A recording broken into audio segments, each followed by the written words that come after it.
What is going on, everybody? Welcome into another edition of the Daily Energy News Beat stand-up here on this gorgeous Wednesday, April 19th, 2023. As always, I'm your humble correspondent, Michael Tanner, coming to you from an undisclosed location here in Dallas, Texas, joined by the executive producer of the show, the purveyor of the show, and the director and publisher of the world's greatest website, EnergyNewsBeat.com, Stuart Turley. My man, how we doing today? It's a beautiful day in the neighborhood. Lots of stuff going on. You do have, hey, there is never a dry day in our world. We have a stacked menu for you folks. First up on the agenda, IEA, Russia's March oil exports hits highest level since pandemic start. They are just... The sanctions don't work, as Stu has said. He will dive into what the IEA is saying. He's shaking his head. We know he agrees. Next up, oil and gas work, quote, key revenue driver for deep ocean with offshore wind outlook positive. This is a great overview of an offshore service provider, Deep Ocean. Stu will dive into how they're going. Next up, just two words, baby, Russia's rise, and a picture of Vladimir Putin. Stu will cover what's going on geopolitically with Russia. At the next, the rise of the Petroyuan, the end of the impact of the petrodollars reign and the impact on global markets. This will be a long one. I'm sure Stu has lots of thoughts. He'll kick it over to me. I will quickly cover what's happening in the oil and gas and natural gas markets. Natural gas is up to $2.37. Baby drill. We saw a surprising API draw from the Strategic Petroleum Reserve, or estimated as you guys listen to this on Wednesday. So we will cover all that and a bag of chips, guys. But first, check us out online, world's greatest website, www.energynewsbeat.com, the best place for all your energy and oil and gas news. Stu and the team does a great job of curating that website and making sure it is up to date with all of the latest and breaking stories. Dashboard.energynewsbeat.com. Man, I can't speak today. We might need to just get this over with, Stu. Dashboard.energynewsbeat.com. I'm done. I'm out of breath. I can't talk. Where we'd like to be. All right, let's go ahead and go to Oslo. I love me some Norway. And oil and gas were key revenue driver for deep ocean with offshore wind outlook positive. Deep Ocean is a very good oil and gas, or a service company, and they've reported revenue of 566.1 million, and they're up 13%. But they're an ocean services provider headquartered in Norway, and they delivered a solid 2022 where the important KPIs pointed in the right direction. The IMR work in the offshore energy industries remain the key revenue driver.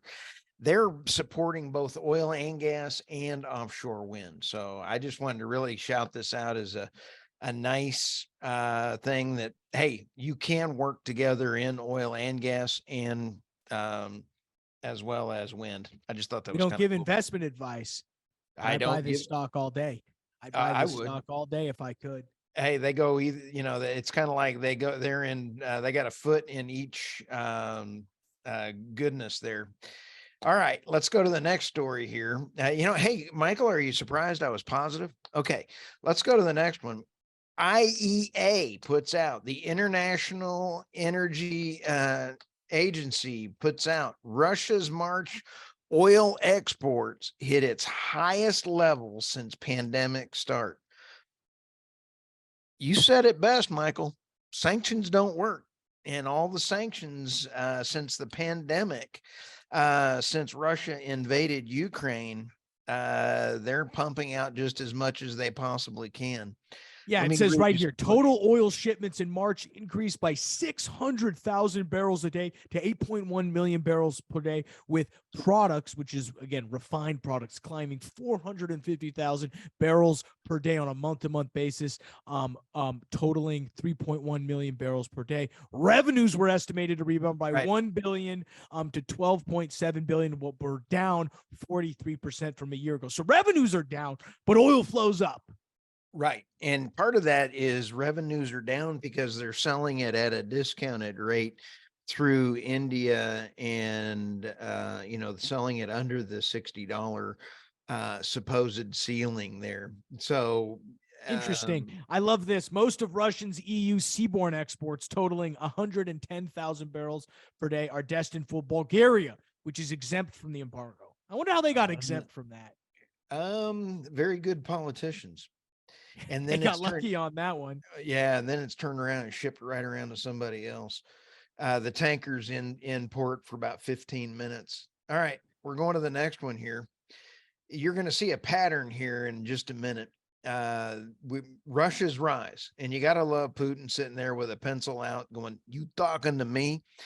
The West sweeping, you talking to me? The West sweeping sanctions of Russia following its invasion are shaping up to be the monumental miscalculations, the West's biggest miscalculation in modern history. This total Western suicide of sanctioning Russia is proven by our first story.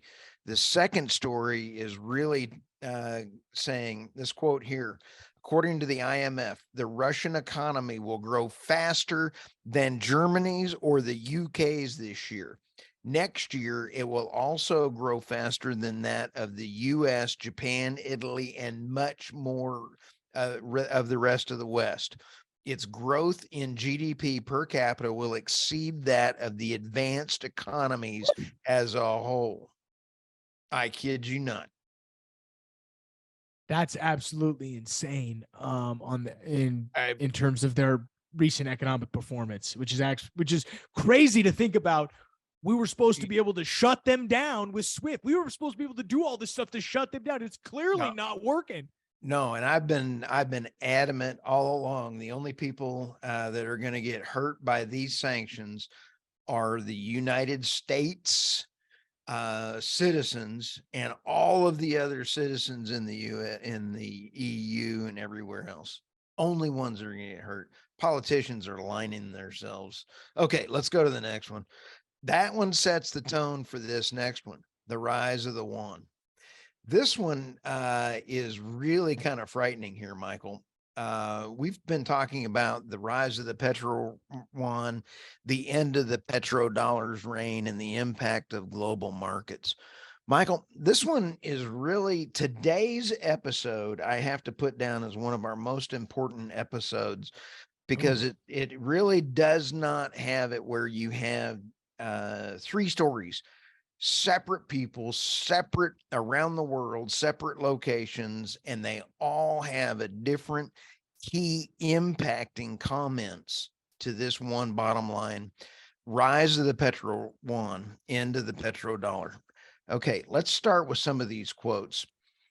Do you know that central banks bought more gold last year than any year in the past 55 years? Since 1967, though most don't realize it, 1967 was a significant year due to the events at the London gold pool. 1967, the gold pool collapsed due to a shortage of gold. Here's where it really got bad. The point is, a large global gold flows can sign a paradigm shift in the international monetary system is imminent. In 2022, China has bought more gold than anybody else. According to the Financial Times, I'm down in that paragraph, Michael, right under it says the real reason for China's massive gold stash. According to the Financial Times, the buyers of gold in 2022 were China and Middle East oil producers. Not a coincidence. These countries will be at the center of the changes of the international monetary system. This is now happening. And today it is clear why China has an insatiable demand for gold. Beijing has been waiting for the right moment to pull the rug out beneath the US dollar, and now is that moment. The key to understanding it is President Xi's historic visit to Saudi Arabia and other Gulf GCC states to launch a new paradigm of all-dimensional energy cooperation. There's about 3 more quotes in here I'm going to read you, and then we're going to open it up for your thoughts. During Xi's visit, he made the following crucial remarks. China will continue to import large quantities of crude from GCC companies, the Middle East countries, expand imports of liquefied natural gas, strengthen cooperation, upstream oil and gas development, engineering services, storage, transportation, refining, and make full use of the Shanghai Petroleum and Natural Gas Exchange as a platform to carry out one settlement of oil and gas trade. That's President Xi. Okay, let's go down to the next one here. Saudis, after Xi's historic visit, the finance minister, Saudi Arabia is open to discussions about trade in currency other than the US dollar, according to the kingdom's finance minister. Okay, let's come on down here. Even the Wall Street Journal admits such a move would be disastrous for the US dollar. The Saudis would chip away at the supremacy of the US dollar in the international financial system, which Washington has relied on for decades to print treasury bills it uses to finance its budget deficit. Ron Paul says the end of the dollar homogeny, where he points out one thing that would precipitate the dollar's demise. This is Ron Paul. The economic law that honestly exchange demands of only real value as currency cannot be repealed. The chaos that one day will infuse from our experiment with worldwide fiat money will require a return to money of value. We know that that day is approaching when oil producing countries demand gold or its equivalent for all their oil rather than dollars or euros. Here's the bottom line. The end of the petrodollar system is imminent. Yeah, I mean, I'm not going to disagree with Ron Paul. I think he's fairly spot on here. It is. I think the scariest part is the fact of the U.S. of the idea of that we use the supremacy of the dollar because it's used to trade oil to help fund our global debts. Does this make that's the scary part of going to the petrodollars, that we have basically leveraged the fact that we will always be the world's reserve currency, and we're learning in real time that may not necessarily be true. So, right. We're in a pickle here. We're in a big pickle, and the political powers that be of Republicans and Democrats have absolutely. Do you remember the Sean Connery movie Hunting for Red October? Yes. Okay. The Hunt for Red October. Go ahead and disable the torpedoes so that you can fire them closer. And then it's the Russians. The Russians, and then the Soviets. The torpedoes come back around, and he goes, "You fool! You've killed us." That's exactly what we're going to be saying to our politicians. You fool! You have killed the U.S. dollar. That's funny. Anyway. I think you said that best, Stu. You got anything else for your segment? No, I'm wiped out, and I got to hit the road, man. Yeah, so we'll keep it quick on the oil and gas finance side. Oil prices up to $81. That's off a couple good things. We saw dollar index move downward, which was good. Softening the dollar will always help. Chinese economic data drops. Really good economic data. Looks like their growth in imports, as we just covered in the EIA section, and specifically around the Russian inflows. They're importing as much Russian oil as they can get. Imports and refined products up in China. So growth in China means good for oil prices. We're currently trading about $80 or $81 right now. Natural gas, just off the back of a little bit of cooler weather, $2.37. That's up about 2.5 percentage points from earlier yesterday.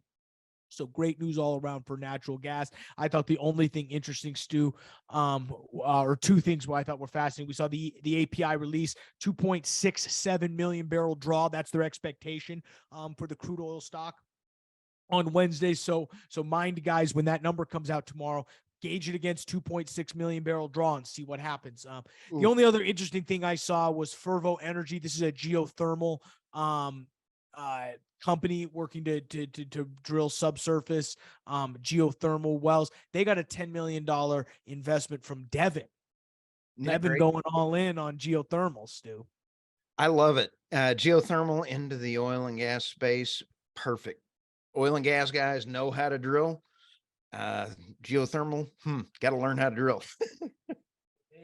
They do need to learn how to drill. So we're going to let you guys get out of here with that. Appreciate you guys checking us out. World's Greatest Podcast. For Stuart Turley, I'm Michael Tanner. We'll see you tomorrow, guys.